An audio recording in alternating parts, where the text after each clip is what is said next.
sales installations come from. So we were founded by St. John Bosco, but he named his order after St. Francis de Sales because St. Francis de Sales, of all the doctors of the church, was unique in his kindness and preaching of the merciful love of Christ. So when Don Bosco started an order to work with young people, he thought that kindness would be the defining feature that they need to have if they win the hearts of the young people. So he named us after them, after St. Francis de Sales. So it's a big responsibility and it's a big honour as well to be named after that great saint. And so that's the saint we try to imitate in all our ministry. So yes, I guess a little bit about myself. I'm 36 years old. I was born in 1987, back in the 80s. Lovely part of history. I was born in Melbourne, and first got the idea of becoming a priest around about the age of 6. When I was 6, my parents started teaching me about heaven and hell. And they started using hell as like a threat of this, keep being bad, that's where you're going to go. So I became obsessed with this thing called heaven and hell. And I was talking to my grandma one day, like, did you know when you die, if you're good, you go to heaven. If you're bad, you go to hell. And you stay there for all eternity. I was obsessed with the idea of eternity. And my grandma told me a lie. She said, did you know that all priests automatically go to heaven when they die? I said, really? She's like, oh yes. So I just thought, I'm going to be a priest. Like I never even questioned it. I just thought, well, my aim is to get to heaven and not to go to hell, so I'll just become a priest because I'm guaranteed to get in. So all through primary school, I just told everyone, said, what are you going to do when you grow up? I said, I'm going to be a priest. And even up to high school, I just kept saying I'm just going to be a priest. When I was in high school, I learned about the missions. Every time we were in church and that passage about the young man selling everything and going to follow Jesus, whenever I heard that, I was always like, just like haunted. It's like something was like, that's for you, Jeff. You have to do it. And whenever I heard it, I was like, just obsessed with this idea of giving up everything to follow Jesus. So that stayed with me until I was about, 18. I just kept telling everyone I was going to be a priest. In my late teens, I was telling people I'm going to be a missionary priest because why not? And all this time, I was going to Don Bosco Youth Centre in Brunswick, in Melbourne, where I grew up. And then, when I was at a youth group about the age of 18, I still felt like I was calling to be a priest, but I felt really scared, and I didn't really want to be a priest. Like I felt like God was calling me to it, but at the same time I didn't want to do it. And I was asking the priest of this youth group about it. I said, I feel God's calling me to be a priest, but I don't want to be a priest. What do you think? And he said, God would never ask you to do something you didn't want to do. And I was like, really? He said, yeah. I said, so does God want me to do what I want to do? He's like, oh yes. And that was the worst piece of advice I've ever been given. And it set me off. I set my vocation about 8 years back. So yeah, God doesn't want you to do what you want to do. God wants you to be happy, certainly. But God wants you to be happy discovering the plan that He's designed specifically for you and fulfilling that. So yeah, don't just do what you want to do. That would lead nowhere.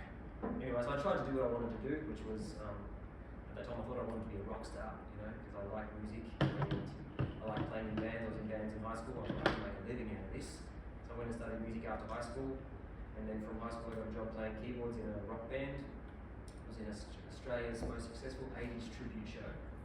For what that's worth, I played keyboards, and it was pretty fun. I did that for about 7 years, and all the things that come with being in a band, as you can imagine. And yeah, it just made me more and more miserable. I'm like, why is this not working? I thought God wanted me to do what I want to do. I'm doing what I want to do, and I'm miserable. So my conclusion to that was God must not be real. That's what it must be. So I stopped going to church, stopped praying, and then that obviously led me further and further away from God. But my mum kept praying for me all the time that I stopped praying. She kept praying the rosary for me every day. So one day when I was overseas, I was doing quite a good gig. I was working 6 nights a week in a nightclub in the Middle East and making all this money and living in a nice little hotel.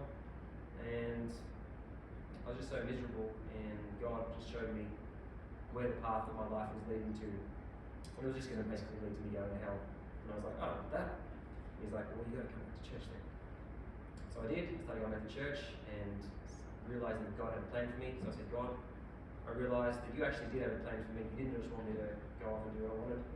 So now I want you to, I want to know what it is that you want me to do for you. And so I prayed for a long time, discerned for a long time. And after about 6 months, it became very clear to me that God did want me to actually be a priest. So I'm like, if only I'd, not listen to that silly priest of youth group, I would have been spared. But anyway, I got there in the end, and I learned a few good lessons on the way, so I think it's all served me in good stead. So a little bit of an 8-year detour in my vocation, but I learned a lot, and so I probably wouldn't change it if I had a chance to go back.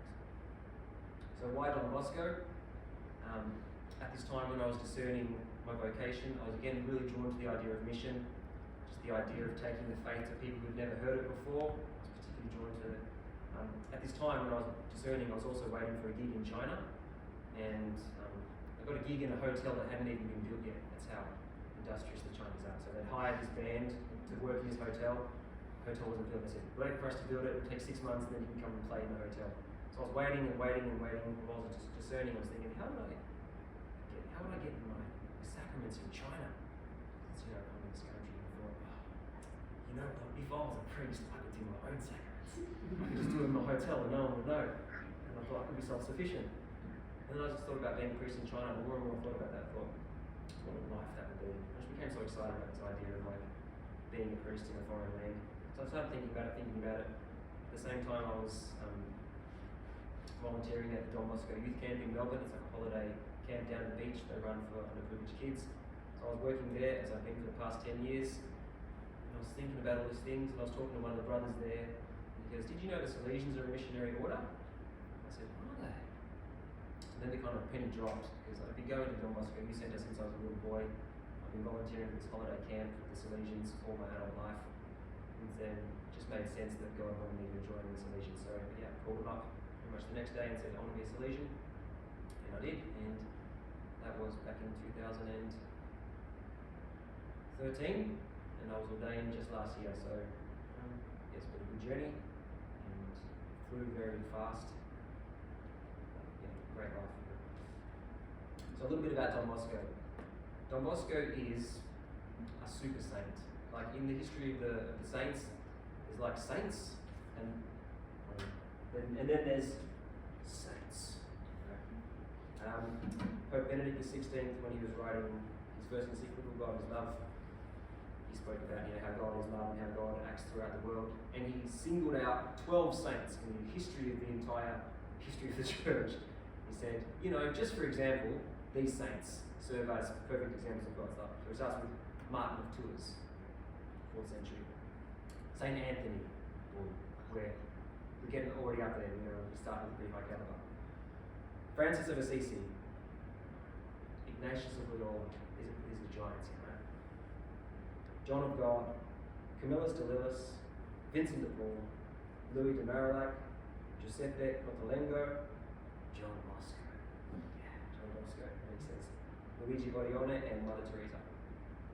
So in the whole 2,000 year history of the church, he signals out these 12 saints who are just absolutely super saints. I'd probably chuck Padre Pio in there, like Padre Pio is on Don Bosco level for sure. But yeah, Don Bosco is an absolutely super saint, and when we're all called to be saints, we all realise that God calls each and every one of us to be saints, not necessarily a canonised saint, but we're all supposed to be saints. When we look at people like Saint John Bosco, if we think we're supposed to be like that, we can be discouraged because we think, how can I be like that? John Bosco was a very special person, and God prepared John in a very special way to bring a very special message to the church at the time that he was there. So he's filled with amazing gifts. He's such an amazing life, and it's clear that we're all not called to be exactly like John Bosco, but certainly to appreciate what God has done and brought to the world through John Bosco. So just a little bit about him, I guess some defining features which really shaped his life and why he chose to work with young people. His earliest memory, which he calls in his biography, is his dad dying at the age of 2. So his dad was a farmer. John Bosco worked in the northern parts of what we now call Italy. Sometimes we'll say John Bosco was Italian. John Bosco was born in 1815. At that time, Italy wasn't a country. It was a whole bunch of separate kingdoms. I think his was the kingdom of Savoy. There's little biscuits that Arnott's makes, the Savoys. It's named after where John Bosco was from. And so,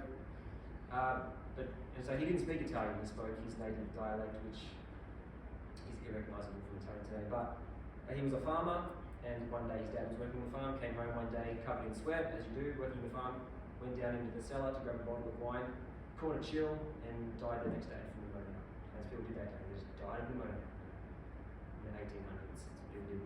So John Bosco remembers standing by his father's bed. They laid his dad out on the bed, and the doctor was there, and the priest was there, and they were saying prayers. He said, "All right, John, it's time to go." He said, "I'm not going if Dad's not coming." And then his mum said very sternly to him, says, "John, you don't have a father." And that was John's big memory. And then she took him by the hand and they let him in. So John grew up working on the farm. Very poor family. They didn't have much high hopes for people whose expectation was that he just work on the farm with his two older brothers his entire life. One day, a priest came to the village to give like a retreat, and John Bosco went along to this retreat. And as they were leaving, walking back from the retreat, he greeted the priest because he was always fascinated by priests. And the priest said, "Oh, hello, young man. Were you at the retreat?" He says, "Yes, I was at the retreat." He said, "Do you remember what we spoke about?" He said, "Yes, I remember everything you spoke about." He said, "Oh, well, tell me." And John pretty much repeated the retreat word for word. His priest was very impressed and went to John's home, spoke to his mother and said, "Your son's very gifted. I think, if he studied, that he could perhaps, he could become a priest one day." And his two older brothers weren't too happy about that. They didn't like the idea of study, and they said, "No, John's going to work on the farm." After a long push and shove, they convinced him. The priest said he'd fully pay for everything. So he said, "I will fully pay for John's entire tuition." And so they said, "Oh well, so be it." So they sent John off to school, and yeah, he was just absolutely dominating at school. He had an incredible memory, like a superhuman memory.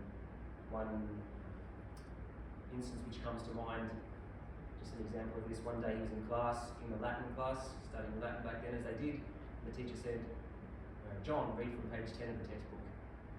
And he reached into his little satchel and pulled out the book, and all the class was giggling, and he just recited page 10 word for word perfectly.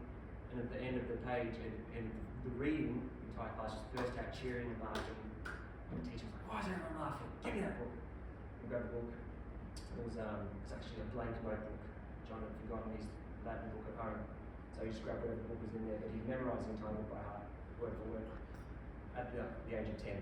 So, superhuman memory, like we have to see in John Bosco's life, just really superhumanly gifted, not just intellectually, but physically as well. One day, a professional acrobat or like athlete came to the village to challenge people to different feats of strength for money, like races and tree climbing competitions, acrobatic competitions, and John, as a little boy, challenged this fully grown man, professional athlete, and beat him in every single event, but not just beat him, absolutely trounced him and humiliated him, and everyone was just so joyous that their little John had beaten this professional stranger from out of town. Anyway, John was so gracious in the victory that the athlete treated the entire town like a feast. He was just physically and mentally so gifted, but also creative as well. He used to do magic. He was a magician. He's the patron saint of clowns, among many things. He's the patron saint of so many things. But he used to do acrobatics. He could walk a tightrope. He could do all the gymnastics like backflips and all those kind of tricks. He could do magic. He could do all sorts of amazing things. And what he used to do is try to bring his friends to the faith. He would teach them little aspects of the faith. He'd do little catechism classes, but he'd say, "Before we begin class," he'd do a little entertainment. And so his ticket of entry to the show was a Hail Mary. So he said, "Okay, you're going to come to the magic show. Say my Hail Mary." They said Hail Mary. I said, "Okay, come into the show." And then he'd do this show, and then at the height of the thing, he'd teach them a little lesson, a little catechism lesson, and then he'd finish off the show. So all his life, from a very young age, amazingly gifted. So he did go on to study. He became a priest, and was very successful in his studies. As a young priest, John Bosco, was a diocesan priest. He wasn't a religious order. One of his first jobs as a diocesan priest was to go do prison ministry. And at this time in Italy, not Italy, but a place we now call Italy, It was during the Industrial Revolution, so there were lots of young people coming from the villages to try and find jobs in the city. There was lots of exploitation of the young people. So lots of them were orphans. Lots of them came into the city by themselves to try and find work. And so there was lots of youth crime, and lots of young people just got, very poor, just running around stealing, trying to survive, forming little gangs and committing crimes just to try and get by. So the prisons were just absolutely chock full of hundreds of little kids, and they were in prison with big adults like murderers, and they just crammed them all, hundreds of people into little cells. And when John came to the prison to do his prison ministry, he just saw these little kids, and his heart just sort of wept for these kids. He thought, what has happened to these kids? If only someone had gotten to them first before they committed these crimes. If someone had shown them a bit of care, maybe they wouldn't have ended up like this. So John had this idea of, the beginnings of what would eventually be called his preventive system. So John's entire educative pastoral model, he calls the preventive system, not preventive in the sense of preventing people doing things, but in the sense of preventing bad things from happening by always being one step ahead of everyone. So he thought, I'm going to try and get to these young people before they commit crime. And so what he did, he thought, going back to his childhood days of doing little magic tricks for people, he said, I'm going to do a little show on Sunday. I'm going to set up a wandering playground. It's called an oratory. And he said, what we'll do a little show, we'll play some games, we'll say a prayer, give everyone a snack, and we'll do this on Sunday. And all the kids will come. So he did that every Sunday after a lot of work and a lot of criticism from everyone else. Everyone's like, why are you wasting your time on these little criminals for? But John really felt a special place in his heart for them. So he started up this oratory, regular prayer and activities for the young people, and then he just kept doing this, and eventually through some help of some very generous people, he found a permanent block of land and was able to build a bit of a structure and a boarding house where the young people would come, but then the real poor ones who had nowhere to go, he could house them, and then he started a school there. So not without hard work. John Bosco worked very hard. John Bosco only slept 4 hours a night, which is not a lot of sleep. And one night a week he wouldn't sleep at all. So that's John Bosco's own personal regime. It was 6 hours, 6 nights a week, he'd only sleep 4 hours. And then one night a week he'd stay up all night. Just working. He just worked and worked. Aside from his duties as a priest and taking care of his young people, he was also a prolific writer. Because he was so intelligent, he wrote a lot of books. He wrote textbooks, he wrote history books about the history of the kingdoms in Italy. He wrote grammar books, Latin, he wrote church history books. And he also wrote a lot of letters to people. Big letter writer. He had to secure a lot of money to support his oratory. And so he'd write lots and lots of letters to benefactors to get them to support the oratory. So he'd stay up all night writing these letters. I guess a few other cool details about St. John Bosco. All his miracles, when you become a canonized saint, you have to have 3 miracles attributed to you. St. John Bosco had all his miracles attributed to him when he was still alive, which is quite extraordinary. So everyone should just call him St. John Bosco when he was alive to his face. It's St. John Bosco! And he wasn't, he wouldn't be surprised, but everyone knew he was a saint. That's another thing. What's the difference between John Bosco and Don Bosco? So Don is the Italian address for a priest. So we call our priest Father, whatever. In Italy they don't speak English, so they call him Don. So his name is John Bosco, but they call him Father Bosco, which is Don Bosco. So that's the difference. You can call him Don Bosco, or you can call him Saint John Bosco, but you can never call him Saint Don Bosco. Never call him Saint Don Bosco. That's the difference. Because sometimes people think his name's Don Bradley. His name is John. So he attributed all his miracles happened when he was alive. He did some food multiplication miracles. So one day someone gave him a little sack of chestnuts, and there was hundreds and hundreds of boys at his oratory one day. They were celebrating the feast day, so he was giving these chestnuts, and he was just digging his hand into the sack and just giving all the boys a handful of chestnuts. And hundreds of boys came through with this sack. It was a sack of nuts, never ended. So So everyone thought that's pretty cool.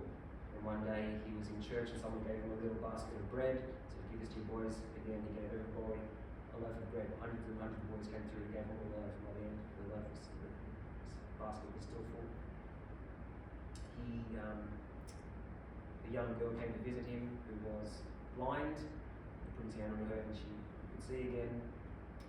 And many more miraculous things. He had beyond his physical gifts, he also had lots of spiritual gifts. Kind of gifts that you can't even expect to happen. He didn't bilocate, like Patrick Peter, but he did have superhuman knowledge. He could predict the future, he could read people's minds, things like that.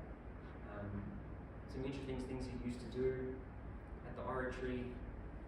When he was hearing confessions, sometimes he'd have so many hundreds of boys wanting to hear his confessions that he used to get other people, like his youth leaders, to hear the pre-confessions, and basically they'd sort out the boys into mortal sins and venial sins.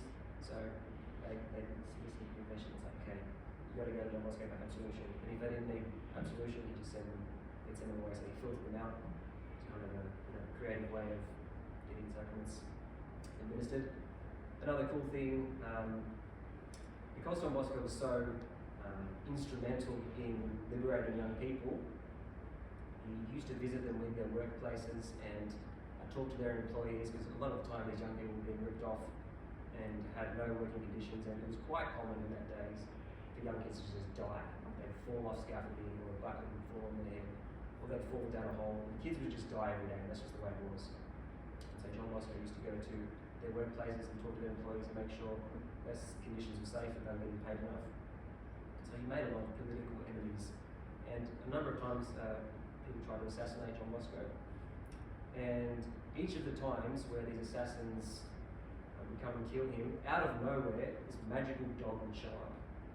And it was a big grey dog, just a shaggy mongrel dog, and he called it Grigio. That was, I think, the name of his dog, it's an Italian word for grey. But all these times throughout his life, when he was in mortal danger, this dog would just show up out of nowhere and tear all his enemies to pieces and then flee into the shadows. And this happened a number of times, so John Bosco had this amazing spirit animal just following him around. One day he was sitting in his oratory at dinner with all the boys, and Joe comes walking in the door, and he just comes up and just having John Bosco's nap. And all the boys come and pat Bridger, and Bridger disappeared into the shadows and never came back.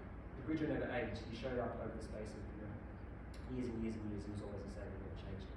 So yeah, God sent him this amazing spirit dog protector, which is pretty cool. So coming to his order, when he started this ministry with young people, he realised that he couldn't do it forever and he needed a lot of help. So he got some of his more interested youth leaders at the oratory. He started forming them to be priests, and eventually he put a little group together and he said, I want you boys to help me and I'm going to form a congregation, and we're going to call ourselves the Salesians. I don't think he said we're going to call ourselves the Salesians of Don Bosco. That's what we're called now, but he said we're going to call ourselves the Salesians because his favourite saint was St. Francis de Sales, getting that spirit of kindness. He said, if you're going to win the young people over, you need the kindness of St. Francis de Sales in your heart, and so I want to name you after them so you always remember. So he did, he started them, and they worked, they helped him with his ministry. Some stayed brothers, some became priests. His group followed him all the whole time. And so John Bosco's just one final thing about what we can learn from him today.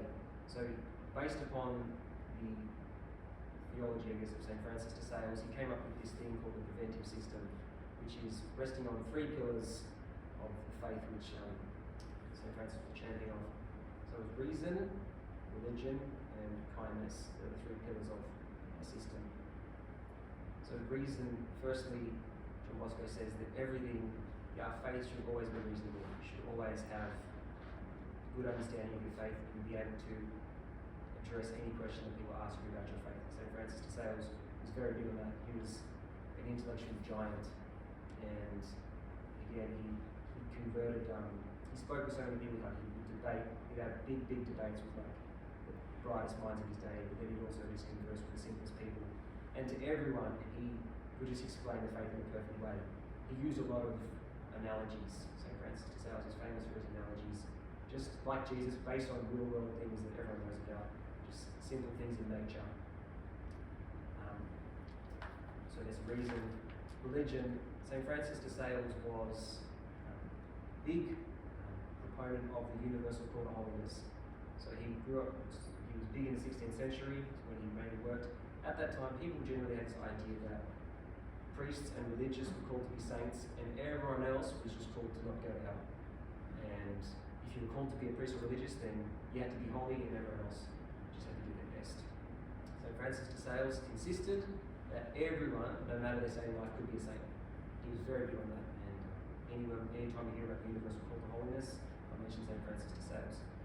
So John Bosco was particularly insistent that all young people could become saints, and not just that every young person could become a saint, but that youth was the time to become a saint. So he insisted that all his young people become saints, and he did churn out a lot of saints in his oratory through his method.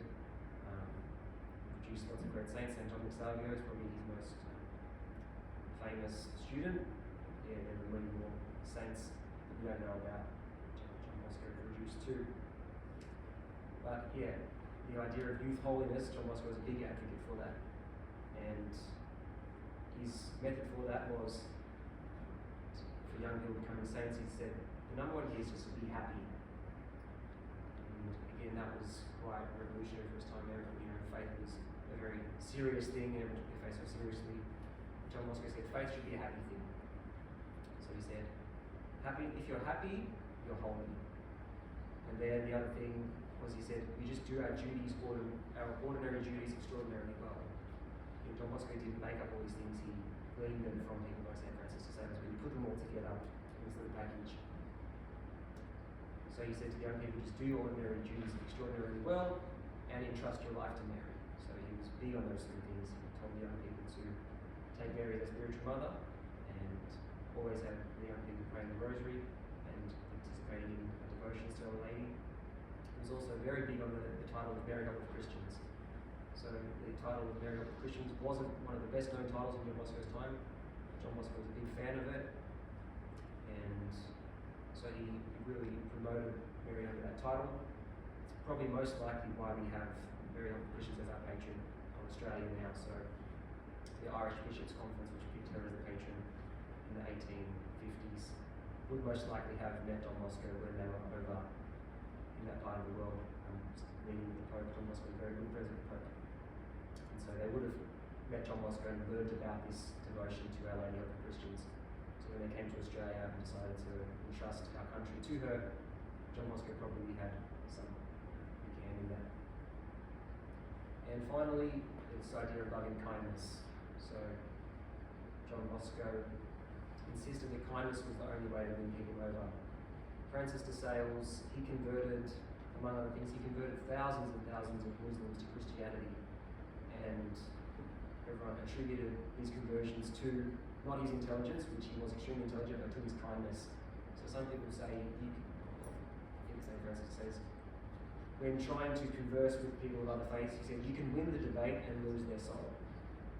And it's always, you can always argue better than another person, but sometimes you can do without charity, and then even though you technically win the debate because you prove them to be wrong, you turn them away from the faith, and so you technically lost them because you lost a soul which you could have saved for heaven. So St. Francis de Sales says, you convert more souls with gentleness than my intelligence.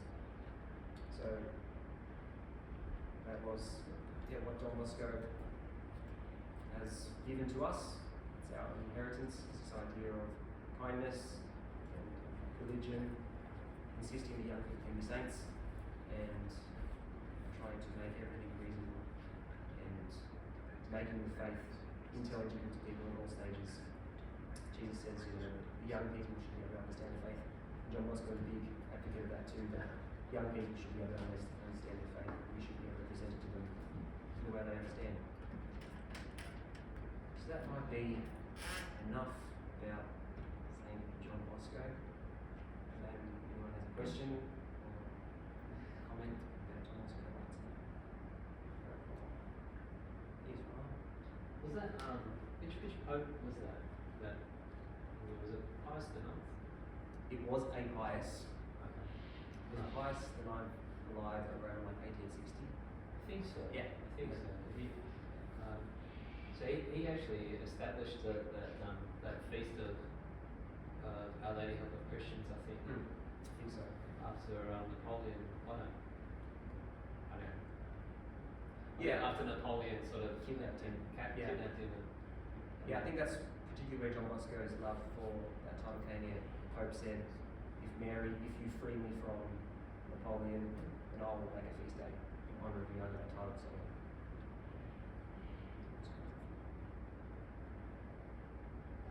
If anyone else, has a question, just throw it in there because I've got a bazillion more. St. John Bosco is one of my favourite saints. So don't let anyone else get into it. I've got a few more questions, but you pop your hand up, right, as I'm asking these questions. So, Brother Chair, with regards to St. John Bosco, somewhere I'm going to figure out a question about his dreams. Yeah. In terms of how they sort of figure into his ministry. Yeah. So he ministered to hundreds of boys for St. Hundreds, yeah, thousands. Thousands. Not hundreds of thousands. No, that's right, hundreds of thousands. And so, some of our youth leaders here, part of our approach with regards to spreading trying to spread the faith is through relational ministry. Yeah. So getting to know sort of through the ministry of friendship, I suppose. How did he manage that with so many? What was his approach to that thing of kindness? Providing to people what they like, the young ones what they need. Yeah, that ties into the idea of dreaming as well. So John Bosco had very famous dreams. Like, he had lots of famous dreams throughout his life. Sometimes they were prophetic, but lots of times revealing like mysteries of the faith. He was understood through dreams. But at the age of 9, he had this very significant dream which made a big impact on him. He recounts it in his biography, sort of looking back as a 50-year-old, looking back at his dream. So I think lots of his life he remembers back into the dream. But the crux of the dream is he found himself amidst a crowd of fighting boys. They were all just like yelling and fighting and punching each other. And John just found himself in the midst of them, started running around and fighting them and saying, "Stop fighting!" Trying to wrestle him to the ground. And out of nowhere, this blinding white light came. He's like, "What's that?" And then he looked and it was Jesus. But he didn't know that Jesus was just a shining man. And this shining man said, "No, John, not with violence, but with kindness." Yeah, we don't know if that's exactly what happened in the dream, but that's how he remembers it as an adult. Is you have to convert these people not with blows, but with kindness. And he said, "Who are you to tell me to do this?" And this man said, "I am the son of the woman you pray to 3 times a day." So John, one of the few prayers he knew at that time, his mother taught him was the Angelus. So he knew about Mary. And he said, "Well, how am I supposed to teach these boys?" And he said, "My mother will teach you." And so then out of nowhere, a beautiful woman appeared, shining like the sun. And she said to John, "What you see happening to these boys, you have to do." And so he looked around and all the boys had turned into wild animals, like bears and tigers and lions and dogs. And she started walking amidst them and they all turned into lambs. And she said, "What you've seen me do with these young people, you have to do as well." And somewhere along the line, some of the lambs turned into shepherds and started leading the other lambs. And so he had this idea that, and he said, how am I going to do this? And she said, "Don't worry, I'll teach you through your life, and one day it will make sense." So that dream was very significant to him. It's a big part of our Salesian ethos. This year, because he had a dream when he was 9, he was born in 1815, so this year is the bicentenary of the dream, and they're having a big gathering in Rome for all Salesians around the world. They're sending people to come just celebrate this dream and have a big feast just to commemorate the dream. That's how big it is for us. I think I'm hoping I'm going to go. Awesome. Yeah, so Do you need a chapter? Do you need chapel? I'll be the chaplain. So yeah, this idea that young people, like that he'd raise up the shepherds.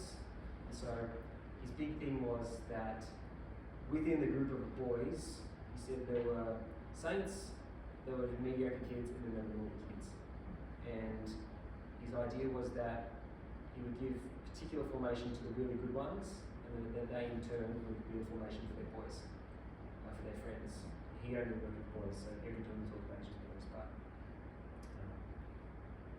yeah, so I guess the help is that in your ministry, you always need a team, and everyone sort of becomes an apostle to their own friendship group. And so finding that core group of people who want to then go out and spread the faith with their friends is much more effective to sort of divide and conquer. So that was his name. He died at the age of 73. He died, and they say John Bosco didn't die, he just wore out.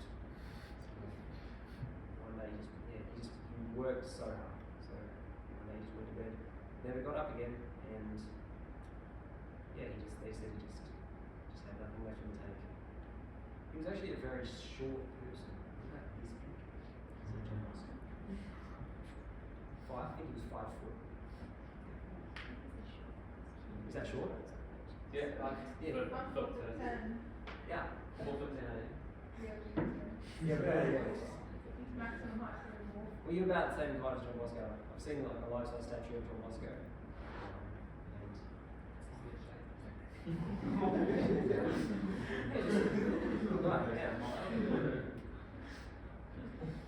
Spiritual giant, that physical knowledge. I think St. Francis was about the same height. Yeah. He was about 5 foot. So, yeah.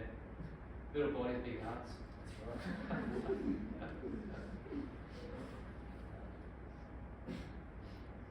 Father, do you know if Saint John Bosco's body is incorrupt or anything like that? It's not. No. They dug him up to check, and his scapula was incorrupt. But his body, I don't think it was completely decomposed, but certainly wasn't.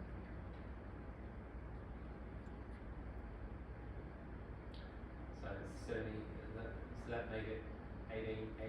Died in 1888, yeah. 88. Okay. It's not that long. If you ago. ever want to get in, if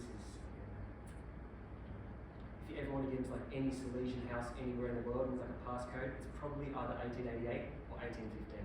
Try those two and you'll probably get in. Or look up the postcode and say where the units. It's awesome. You just have your phone number, Father, and then get Yeah, yeah. it wherever. It's like, give us the crack code. Yeah, Yeah, sorry. 1815, 1888. Keep those dates in mind. They'll put you places. So yeah, the Salesians are, I think, the most widespread congregation in the world. So the Jesuits are a religious order, they're the biggest order in the world. The Salesians, we typically fall in the category of a papal congregation. So our vows are a little bit different to the solemn orders like the Jesuits, Franciscans, Capuchins. Our rule is a bit different to theirs. John Bosco founded a rule. Big part of his mission, he wanted lay people to make a significant contribution to his work. So he founded a rule which wasn't as strict or isolating as some of the other more traditional orders.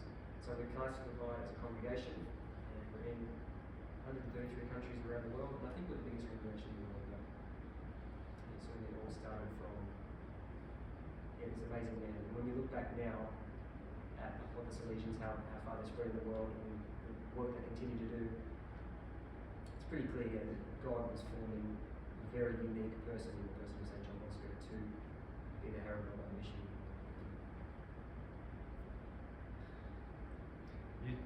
You'd said a line, which I don't remember word for word, something about happiness and holiness, or happy you are.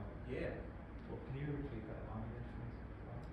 Yeah, he had, around his oratory, he put up lots of little posters and like paint scriptural quotes and things around the walls just to have those ideas in people's minds. And one of them was happiness is holiness.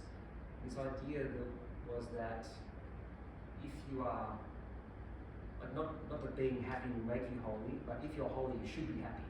Like you should be a happy person if you're holy. And if you're miserable, it's a sign that you're probably not your faith, you've probably gone down a bit of a wrong path. John Bosco is it's the opposite of an advocate. He was an advocate of big penances. He told people, you don't need to do severe penances. He says, if you do your work, the work that's been set out to you today, and you obey your superiors, then that should be penance enough. So, John Bosco was not big on like causing yourself pain or like severe things, like more severe mortifications. He said that faith should be a happy thing. So, that was one of his big doctrines. So, Father, just as a sort of a last parting message. Yeah. So, if these young ones were to be inspired by St. John Bosco, in terms of his ministry to other young people, what recommendations might you have for them in this day to sort of live some of that practical, I suppose? I mean, is there any little concrete ideas that you might have in mind to live the spirit of St. John Bosco in his ministry today? It's the key to everything is having like your own faith life in order. So among one of his many dreams, he had a dream about a boat sailing through the sea being attacked by pirates, and this ship sailed into a harbour between these two giant pillars and anchored itself to these pillars, and it was being shot down by pirates on every side, but the boat stayed afloat. And then John Bosco looked at the top of the pillars, and on top of one pillar was the Eucharist, and on top of another pillar was Mary of the Christians. So John Bosco said, just anchor your faith life in the Eucharist and Mary of the Christians, and it will never be sunk. So, first, certainly forming your own spiritual life, particularly through the trust in those two things. And then another big part of his method is presence. And it's the idea that if you're just with people, just simply with people, then you can spread the faith with them. And if you're a good person hanging around people, they're more likely to be good. John Bosco told people not to hang out with bad people. That was big. He was very big on that.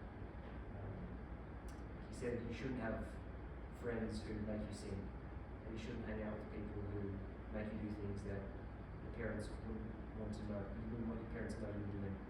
So John Bosco was very big on that, and he said it's very important to have good friends. Surround yourself with good friends. And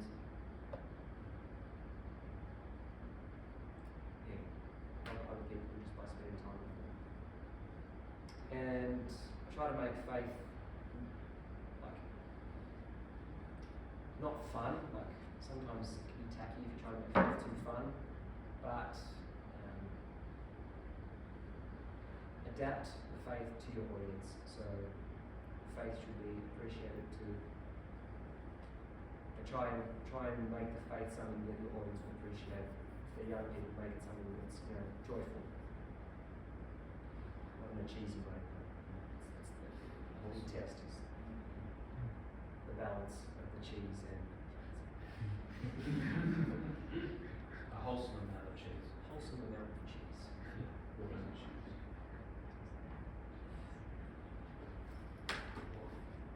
Folks, put our hands together.